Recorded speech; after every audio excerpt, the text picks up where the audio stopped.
What is something that doesn't make sense to you, no matter how long you think about it? What blind people see, you'd think it's black. It's not black. I've heard it would be the same as describing what you see out of your elbow. It makes my head want to explode. My dad was blind after a bad accident. He had surgery and got his vision back after 3 days. He said while he was blind there was nothing. The brain isn't receiving signals from the eyes, so sight is not a concept. I never really thought of the mechanics behind it, so it was really enlightening to hear. I thought the whole black thing too, like when you close your eyes. But the way he explained the process has been the best way I have heard it explained. Made my head not want to explode. It's so simple, but you don't really think about it that way because the concept of not seeing is so bizarre for a person with sight.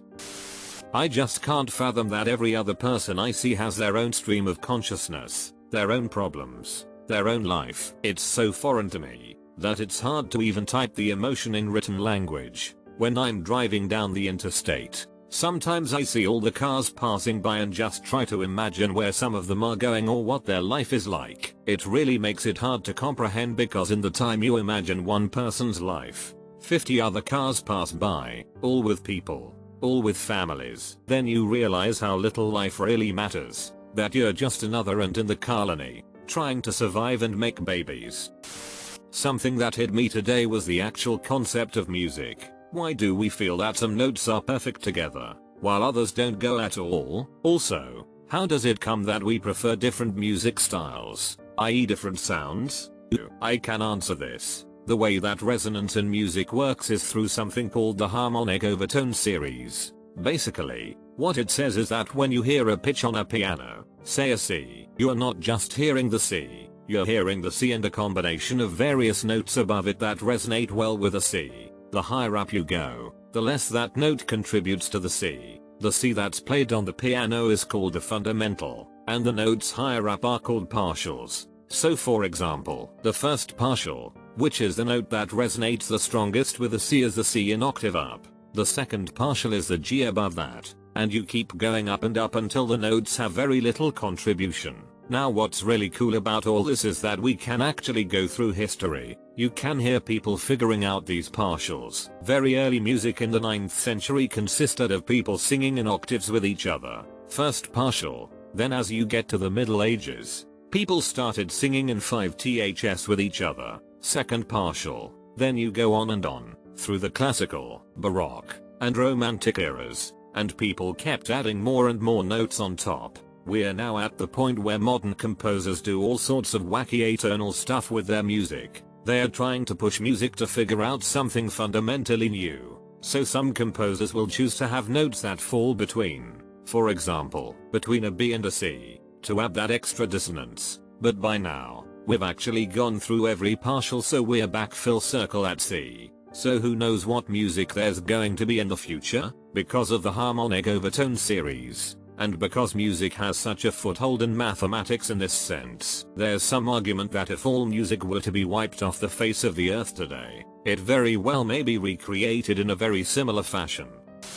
I have never understood how human thoughts and human language work. At first I was under the impression that our thoughts were formed in whatever language we know, but it's not that simple. Oftentimes, we have a thought that we are just unable to put correctly into words. This proves that we do not just think in words, but somehow we convert our innermost thoughts into human language, and then sometimes, we say things before we even actually think about our words, and yet the words will make perfect sense. It just doesn't make sense how we can do this so quickly, so precisely, and for the most part, so unconsciously.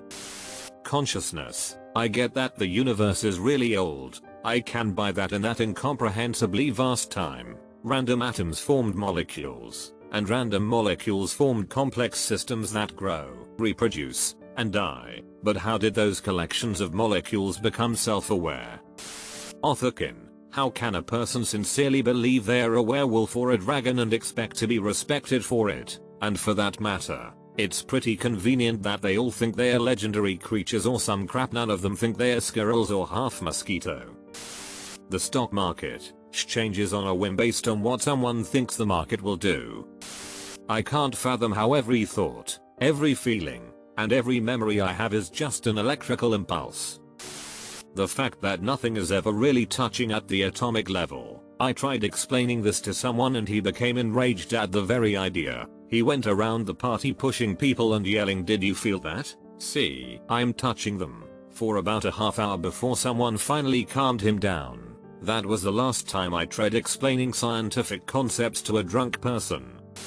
The concept of waves, and how photons behave as both a wave and particle. I love physics, but those two breaks my brain. I can take a stab at this one. Imagine you're on a boat. When a wave comes, the boat will rise up and go back down along the course of the wave. If it has a long wavelength, the waves are very wide, then you'll rise and fall with it. Some wavelengths are so long we can't notice them from our boat, usually, but let's think for a moment of the other extreme. Imagine the waves coming at you get skinnier and skinnier. Rather than being wide and rolling, they start looking like walls of water moving towards you. Now, your boat won't rise and fall with the waves past a certain point, because it takes time to move the boat. So even though you're experiencing a wave with a very short wavelength, your boat responds as if it's being hit by a wall of water. This is sort of how detection of particle wave duality was figured out. If your tools aren't sensitive enough, the boat doesn't rise and fall with the water fast enough. It instead detects that it's being hit. Particle. Once your detection is sensitive enough, boat can rise and fall very quickly. You can notice that it is a wave. And just to blow your mind a little bit more, since we've figured out the particle wave duality of light, we've realized the same is true with electrons. We can make sensors sensitive enough to detect the waving of a single electron, and are pretty sure that everything is waves, but we just can't detect them as such, yet. Computers. Let me explain. I know the ins and outs of software. I can put a computer together. I even know a bit of programming. But how in the F did someone figure out how to make electrical impulses translate into AskReddit? I've heard of terms like NAND gates and but it makes no goddamn sense. So basically, the invention of the computer before computers were around baffles me. How can a bunch of, essentially, yes or no signals become translated into output on a screen? A sheet of paper? Magic. Damn it. That's how. The extremely high probability that somewhere out there, right now, life exists on alien worlds. It may be simple, it may be complex, but we're unaware of its existence and it, presumably, of ours. Nonetheless, it's happening right now, and our paths may never cross. Cats. Cats can origami themselves into the tiniest spaces and be perfectly comfy. They're more liquid than solid. Oh, and that whole massive jumping. How do they jump so high? Economics. There are a few basic concepts it builds off of. One is money today is worth more than money tomorrow. This is what we call interest. Another basic premise is money freely available to spend is worth more than money not immediately available. Basically, economics is a study of value, which uses math to explain what has more or less value. The whole Monty Hall. Pick a door. Switch doors when given the option. My problem stems from the fact that you know he is going to open a goat door, so your initial pick was a 50/50 shot anyway. Picking door 1 is not picking door 2 or 3. You know 2 or 3 has at least one goat, so should be discounted from the beginning.